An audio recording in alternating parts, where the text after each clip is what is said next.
चाहूँगी कि युवाओं की भागीदारी हर जगह आगे होनी चाहिए, चाहे वो राजनीति के फील्ड में हो, चाहे वो किसी भी क्षेत्र में हो। नमस्कार, ग्वालियर न्यूज़ लाइव देख रहे हैं आप। मेरा नाम है राघव अग्रवाल। चंबल की चुनावी चर्चा लगातार जारी है। हम अलग अलग वार्डों में जा रहे हैं, लोगों से मिल रहे हैं, उनका क्या सोचना है इस चुनाव के बारे में, अपने प्रत्याशियों के बारे में और अलग अलग सरकारों के बारे में। सभी जो चीज़ें हैं हम लोगों से जान रहे हैं। इसी के साथ साथ हम पार्षद प्रत्याशियों से, जो कि अलग अलग पार्टी के द्वारा खड़े किए गए हैं, जिन्हें टिकट दिए गए हैं, उनसे भी चर्चा कर रहे हैं कि क्षेत्र के विकास के लिए, जनता के विकास के लिए उनकी क्या योजनाएँ हैं, किस उद्देश्य के साथ वो जनता के बीच में जा रहे हैं और क्या उन्होंने प्रण लिया है, क्या काम वो करने वाले हैं। तो इसी चर्चा के लिए आज हमारे साथ वार्ड 27 से भारतीय जनता पार्टी की पार्षद प्रत्याशी यामिनी राणा मौजूद हैं। और मैं आप सभी को बता दूं कि यामिनी शायद सबसे कम उम्र की पार्षद प्रत्याशी हैं। इनकी उम्र मात्र 25 साल है और भारतीय जनता पार्टी ने इन्हें टिकट दिया है और उसी के टिकट पर ये चुनाव लड़ रही हैं। फिलहाल मैं आपको एक चीज़ और बता दूँ कि कहीं ना कहीं इस वार्ड के अंदर एक बागी प्रत्याशी भी हैं। तो इन सभी चीज़ों के बारे में हम यामिनी से चर्चा करेंगे, जानेंगे कि उनका क्या कहना है, क्या उन्होंने क्षेत्र की जनता के लिए उद्देश्य रखे हैं, क्या विकास वो करने वाली हैं और क्या सोचा है। यामिनी एडवोकेट हैं, तो हम उसके बारे में जो जानकारी है वो हम इनसे लेंगे। तो यामिनी, मेरा सबसे पहला आपसे यही सवाल है कि एक तो आप काफ़ी युवा हैं और काफ़ी यंग माइंडसेट के साथ आप फ़िलहाल चल रही हैं।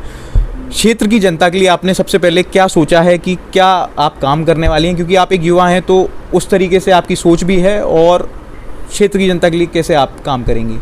जैसे कि वार्ड 27 जो मुझे वहाँ से चुना गया है, तो वार्ड 27 इवन ग्वालियर का सबसे इम्पॉर्टेंट वार्ड है और मुरार का सबसे नंबर 1 पे वार्ड है, क्योंकि ये पूरा मेन मार्केट का एरिया कवर करता है, जहाँ पर काफ़ी भीड़ रहती है, काफ़ी ट्रैफिक रहता है एंड काफ़ी सारी जनसंख्या एक ही जगह पे रहती है।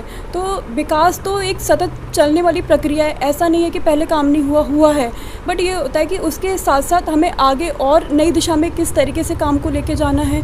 मेनली गंदगी का इशू हो सकता है, जो है अभी जो मुझे देखने को मिल रहा है कि थोड़ा गंदगी का इशू है, स्ट्रीट लाइट वगैरह, ये जो मेन जो इशू जो पार्षद के जो बेसिक काम होते हैं, जैसे लाइट हो गया या फिर रोड्स हो गई, डंपरीकरण हो गया, रोडों का मेंटेनेंस का हो गया, और भी बाकी जैसे राशन डिस्ट्रीब्यूशन और भी बाकी और सब चीज़ें जो होती हैं, उसके साथ साथ हर वर्ग का विकास हो, सबका साथ सबका विकास से जो मोदी जी ने जो मंत्र दिया था, तो गरीबों तक वो चीज़ पहुँचे कि जो स्टेट की योजनाओं का लाभ हो, चाहे वो सेंट्रल की योजनाओं का लाभ हो, एक गरीबों तक भी वो चीज़ पहुँचे। तो मेरा ये उद्देश्य है कि सबका विकास हो उस वार्ड में। आप सबसे युवा पार्षद प्रत्याशी हैं और कहीं ना कहीं मुझे लगता है कि अगर आप चुनी जाती हैं तो परिषद में भी आप सबसे युवा होंगी। तो कहीं ना कहीं जनता के बीच में एक भ्रांति होती है कि जो युवा लोग हैं वो शायद हमारी बातों को उस तरीके से ना समझ पाएँ या उस तरीके से हमारी जो सोच है उस हिसाब से काम ना कर पाएँ। तो इस भ्रांति को आप कैसे तोड़ेंगी, क्योंकि कहीं ना कहीं क्षेत्र के लोगों के बीच में इस तरीके की भ्रांतियाँ बन जाती हैं?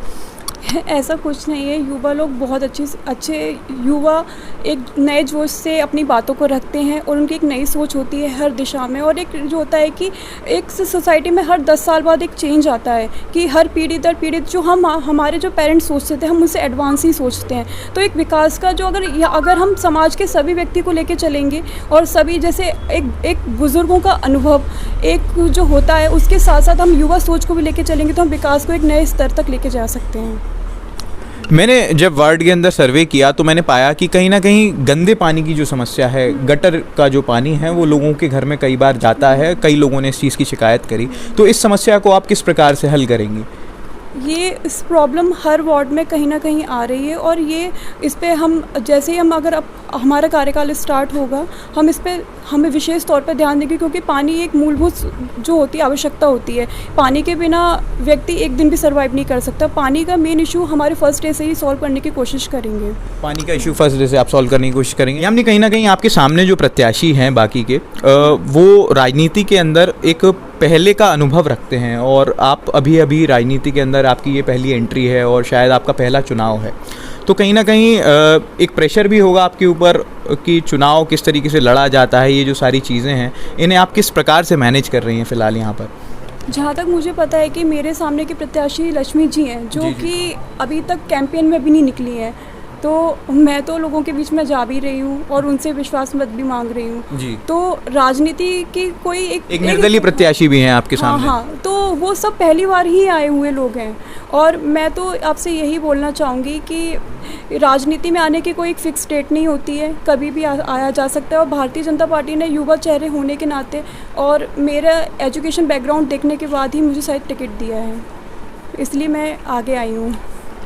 आप अपने क्षेत्र की जनता से, ग्वालियर की जनता से अगर कोई अपील करना चाहेंगी, कुछ कहना चाहेंगी अपनी तरफ से, तो आप क्या कहेंगी?